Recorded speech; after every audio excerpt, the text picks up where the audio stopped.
নমস্কাৰ আকৌ এটা নতুন কাহিনী লৈ আপোনালোকৰ ওচৰলৈ আহিছোঁ। কাহিনীটো এনে ধৰণৰ, এজন ল'ৰা আছিলে। ল'ৰাজনৰ ঘৰৰ পৰিৱেশ একেবাৰে বেয়া আছিলে, কিয়নো ল'ৰাজনৰ মাক দেউতাকে মজদুৰি কাম কৰিছিলে আৰু গধূলি আহি ঘৰত বহুত অশান্তিকৰ এটা পৰিৱেশ সৃষ্টি কৰিছিলে।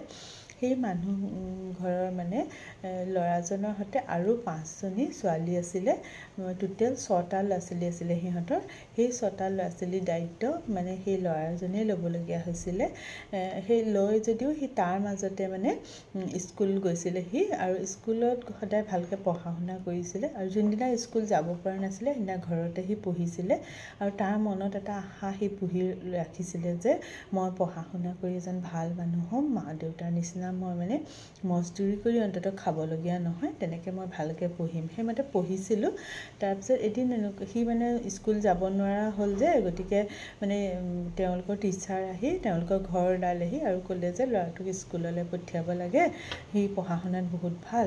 সেইদিনা কিন্তু মাক বাপেকে তাক পঠিয়াম বুলি ক'লে, আৰু সেইমতে কামো হ'ল বাৰু। পিছদিনাৰ পৰা সি স্কুল যাবলৈ ল'লে। এনেকৈ কণ্টিনিউ সি স্কুল গৈ আছে, আৰু স্কুলৰ পৰা কিতাপ বহি সেইবিলাক পাইছে। সি আনন্দত মতলীয়া হৈ গৈছে। ঘৰত আহি সেইবিলাক ভনীয়েকহঁতকো পঢ়ি শুনাই আনন্দ, আৰু সি আনন্দত মতলীয়া হৈ গৈছে, আৰু সি তাৰপিছত পঢ়িবলৈ পায়, ইমানেই ভাল পায় সি পঢ়াটো। হঠাৎ এদিন এটা ঘটনা ঘটিলে। তাহাঁতৰ চোতালত এজন মানুহ বহি আছে। সি দূৰৰ পৰা দেখিছে আৰু ওচৰ চাপি আহিছে, আৰু দেউতাকক সুধিছে যে মানুহজন কেলৈ আহিছে। তেতিয়া দেউতাকে কৈছে যে মানুহজনে তোক নিবলৈ আহিছে, তেওঁ চহৰত বহুত ডাঙৰ হোটেল আছে, গতিকে তাত তই কাম কৰিব লাগিব, তই যাবগৈ লাগিব। তেতিয়া সি আৰু নেযাওঁ বুলি খুব কান্দিছে, আৰু কান্দা দেখি তাক জোৰ জবস্তি টানি পিনে নিব ধৰিছে, গাড়ীত উঠাব ধৰিছে। সি এটা হাতে কিতাপ আৰু এটা হাতে মানুহখিনিয়ে তাক টানিছে, আৰু সি নোযোৱা দেখি বাপেকৰ খং উঠিছে, আৰু খং উঠি সি গোটেই কিতাপখিনি তেওঁ জুইত দি দিছে। জুইত কিতাপখিনি দপ দপকৈ জ্বলি উঠিছে, আৰু জ্বলি উঠাৰ লগে লগে সি আৰু চিঞৰি চিঞৰি কান্দিছে, আৰু জুইৰ পৰা কিতাপখিনি উলিয়াবলৈ সি চেষ্টা কৰিছে, আৰু হাতবিলাক তাৰ পুৰি গৈছে।